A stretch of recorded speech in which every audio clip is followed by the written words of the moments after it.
Welcome to the Michigan Travel Show, a kaleidoscope of stories about the people, places, and events that shape our great state. We're here at beautiful Boyne Mountain in the height of the summer, and it couldn't be a better day. And our guest today is Molly Clark Kircher, who has written really the story of Boyne. Molly, how you doing? Good. Thank you for being here. You're welcome. Well, Molly, we picked up the book last winter, I think, or maybe 2 winters ago, and I found it absolutely enchanting. Let's give the camera a shot at it. It's Boyne, People, History, and Memories. And the photographs themselves are just fabulous. Where on earth did you begin with so many things to talk about? Well, we were throwing a party at the trophy room for another group, and we wanted to pull out all these old photos to sort of bring back the original, the heyday of Boyne, if you will, the early days.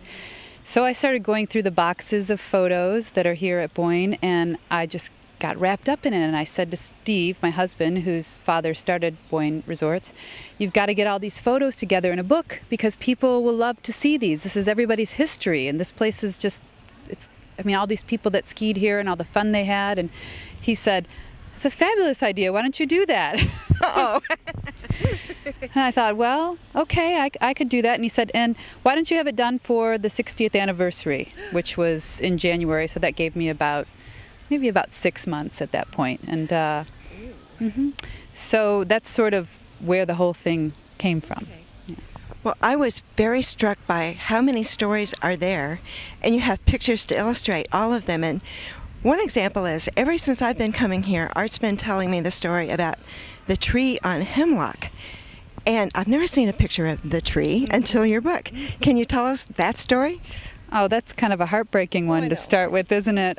Well, apparently the story goes that this hemlock tree that sat up on the hill and was sort of one of those icons of the resort, some teenagers cut it down. Well, they tried to cut it down one night, and I believe it was Bill Harbour, who was an old Boyne skier and ski patroller, was having dinner with Everett Kircher at the time, and the notice came that had happened, and I think Bill Harbour was concerned that Everett was going to kill somebody when they found out. And anyway, the tree had been vandalized to such a degree they had to cut it down, and it was just one of those very sad moments. You know, losing something like that just had that feel of history already early in its life. So. Well, the tree lives on in the name of the hill, yes. I suppose. Yes, it does. I think I brought that one up because what happens around a place like Boyne is, after a while, there's kind of a mixture of legend and story, and you really don't know which is which. But when you've got a photograph, you've really got the real story. So how on earth did you figure out which ones not to put in? Well, that was part of the beauty of being short on time. I tried to focus on trying to keep the storyline moving forward and capturing the things that I thought were most interesting.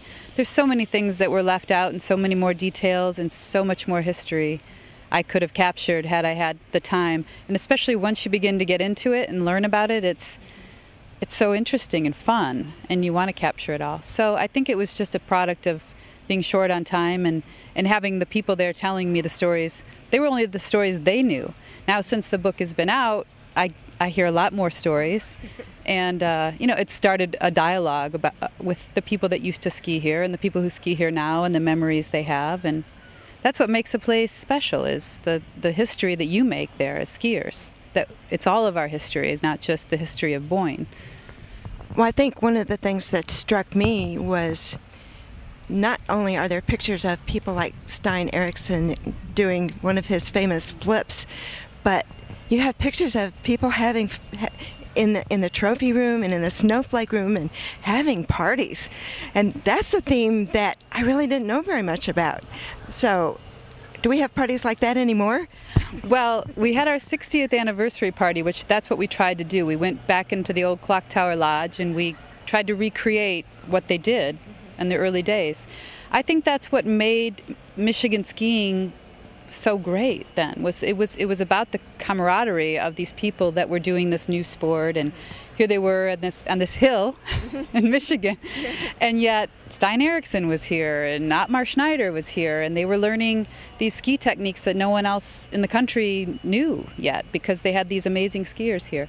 And I think that's part of what we need to recapture here in Michigan with the ski world, is just that almost the ski club mentality. We all know each other, we're all having fun together, you know, the parties go on through the evening, and so yes, those parties happen.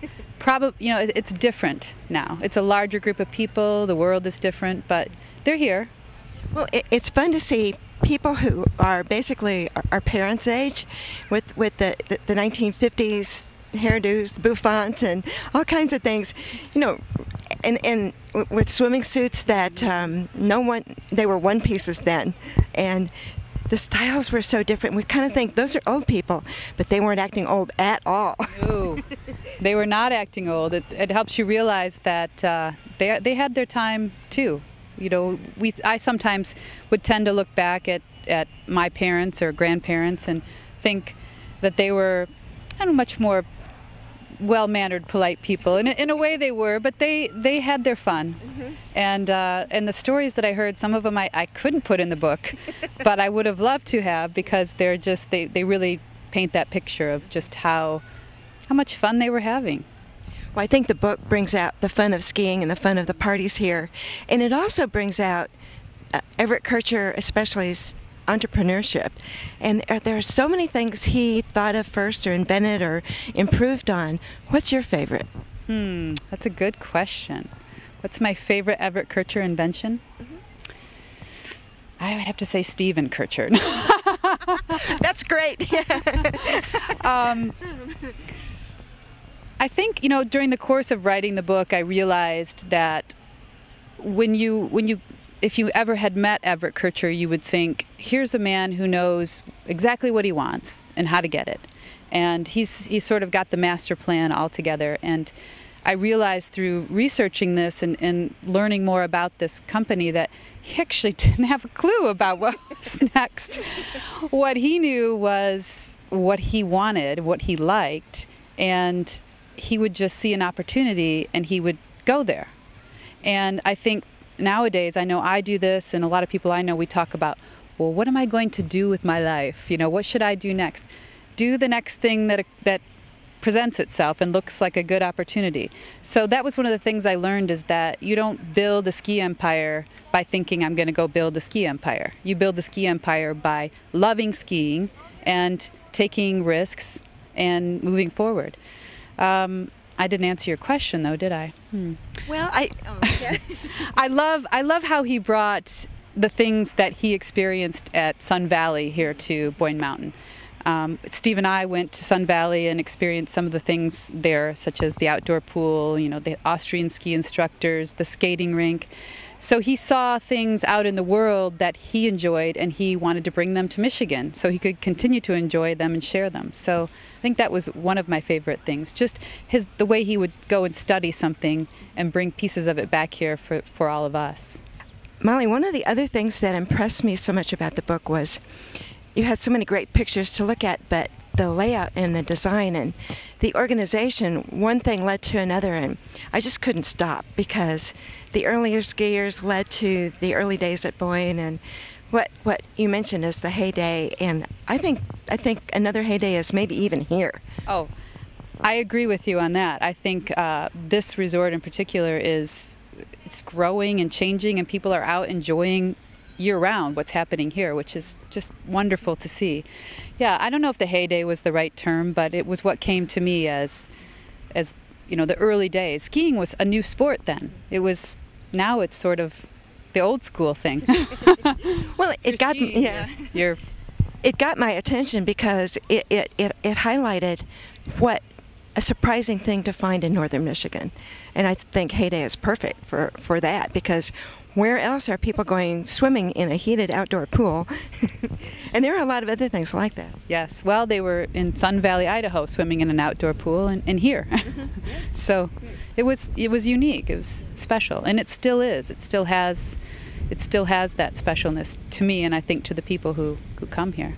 Well, it sure does, and it's not limited to skiing. The golf thing I learned, I knew a lot of Everett Kircher golf stories, but the one that I really liked was the fact that he would walk along the fairway until he could make par, and then he said, I'm going to hit from here. So the whole idea of extra sets of tees, I didn't know that was his idea. I didn't either until I started doing this book, but I adore that about him. Well, this looks like a spot. This looks about right. Why not go out and enjoy the game instead of torture yourself? Right. Sure. Exactly. So the entrepreneurship that was invested in Boyne, and also just the whole spirit of having fun skiing, having fun after skiing, having fun in the summer, whatever it takes. It's still here. It is still here, for sure. Well, Molly, congratulations on just a wonderful, I have to call it, experience, and I hope you do another one. Oh, well, thank you very much. You're welcome.